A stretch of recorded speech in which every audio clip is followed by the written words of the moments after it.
Amazing Grace. Okay? Remember Amazing Grace? Judy Collins' rendition of Amazing Grace rose to the top of the popular charts in 1970-71.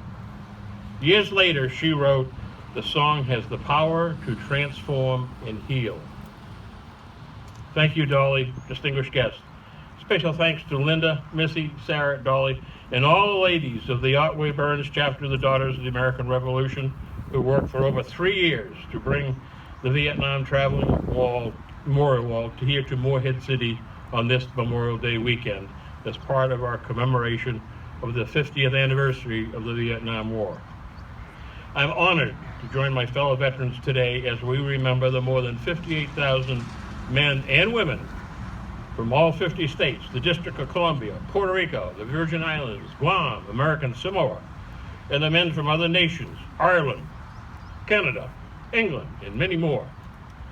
We pray for them and their families, mothers and fathers, wives, sons, daughters, sisters and brothers who carry the burden of a lost warrior. A brief timeline. The French fought in Vietnam from 1946 to 1954, what was known as the French Indochina War. France was trying to regain their former colony. In May of 1954, the French were defeated at a place called Dien Bien Phu. Previously, in 1950, President Truman had authorized military aid to the government of Vietnam. In 1955, President Eisenhower sent the first U.S. advisors to Vietnam. 1955. In June of 1956, the first U.S. casualty that is on the wall was an Air Force Tech Sergeant, Richard Fitzgibbons of Massachusetts.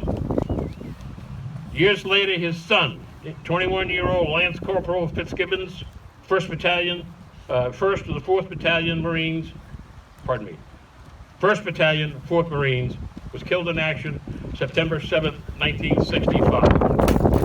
Panel 2E, row 77. The Marines landed in March 1965 at Da Nang. Thank you, President Johnson. After 7 years of combat, the American troops left, the last troops left in August of 1972.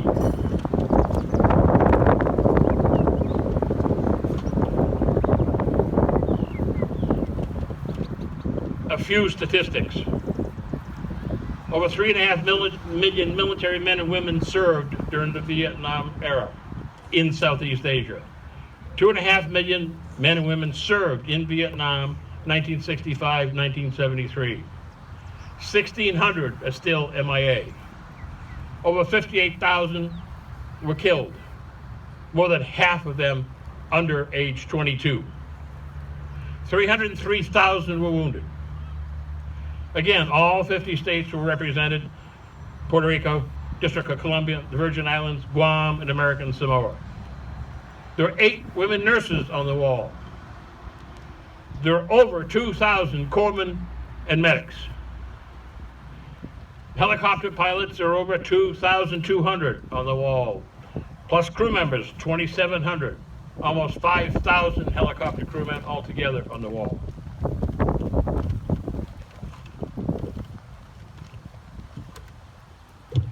When it was announced in 1979, 11 years after I left Vietnam, that a memorial would be built, I was angry. I had compartmentalized and buried my Vietnam experience.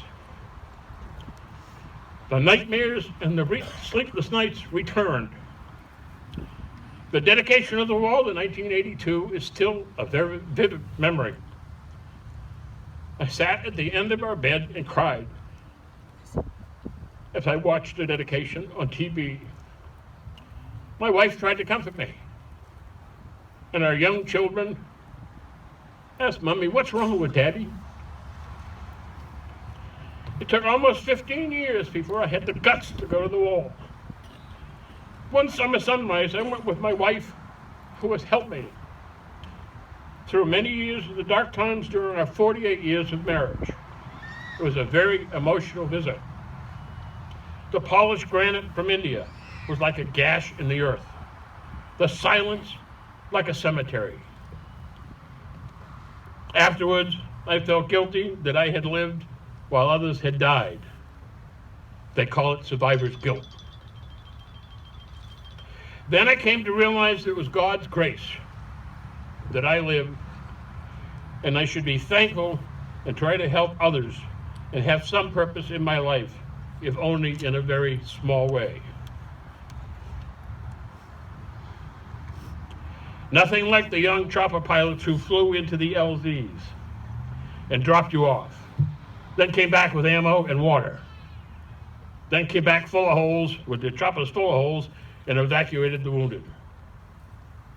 Then there were two old chopper pilots, Ed Too Tall Freeman, age 38, a Korean War vet, and Bruce Snake Crandall, 32, both served with the 1st Air Cav during the Battle of the Ardrang in November of 1965.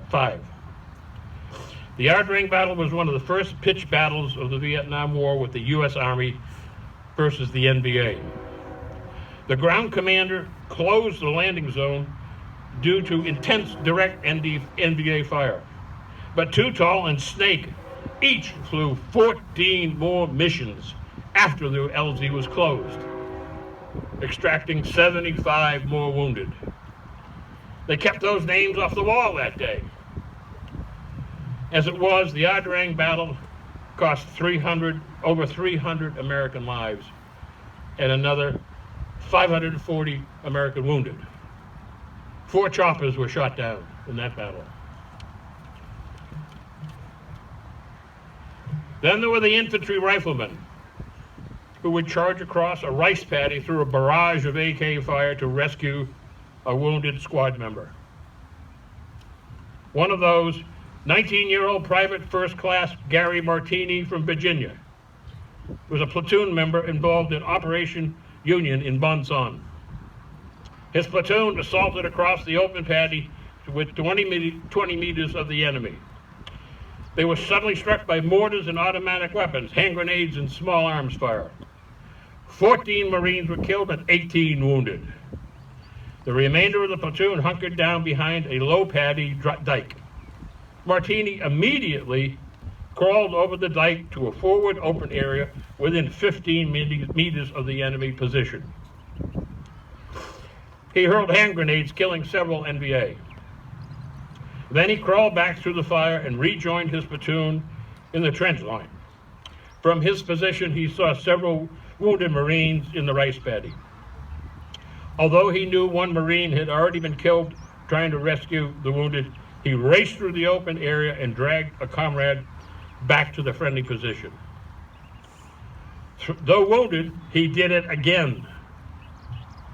While dragging the second Marine back, Martini was mortally wounded. He waved off other Marines from his unit trying to come to his aid. Without hesitation, he gave his life to save 2 of his comrades. Panel 18, row 61. Then there were the corpsmen and the medics, over 2,000 whose names are on the wall, who constantly exposed themselves to enemy fire while treating wounded Marines and soldiers. One of these corpsmen was Bobby Ray, 24 of Tennessee. He was assigned to Battery D, 2nd Battalion, 11th Marines at Firebase Foulok near Anwa.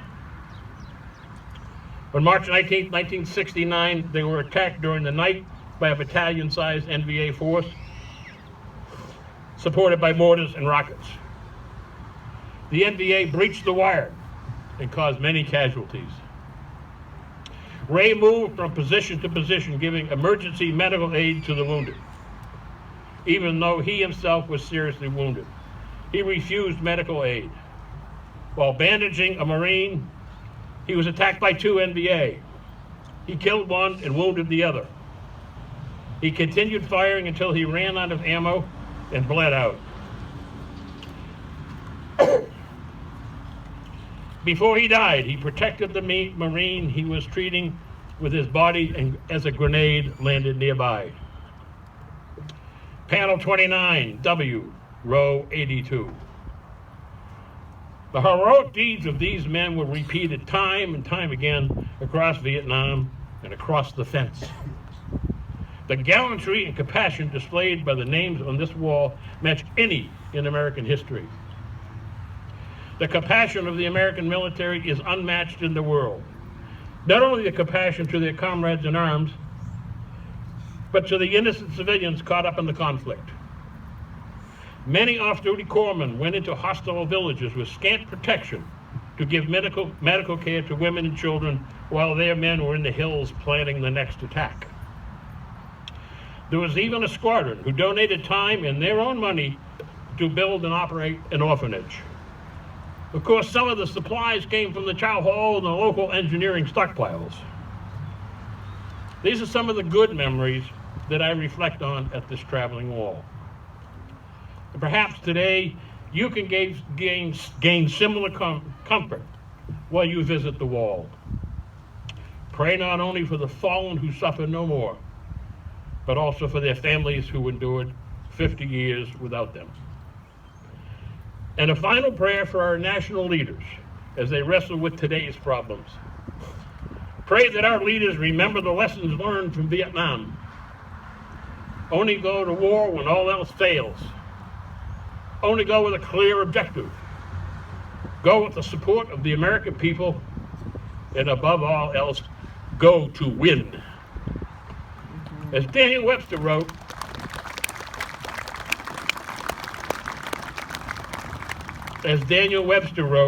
God grants liberty only to those who love it and always ready to guard it and defend it. Again, thank you to the veterans for your sacrifice, and thank you, my fellow citizens. God bless America, land of the free, because of the brave.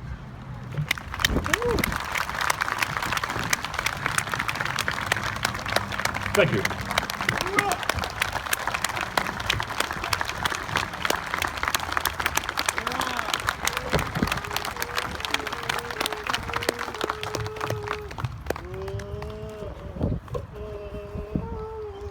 Thank you, Mr. Hynes. Ladies and gentlemen, at this time, we ask those who served in the United States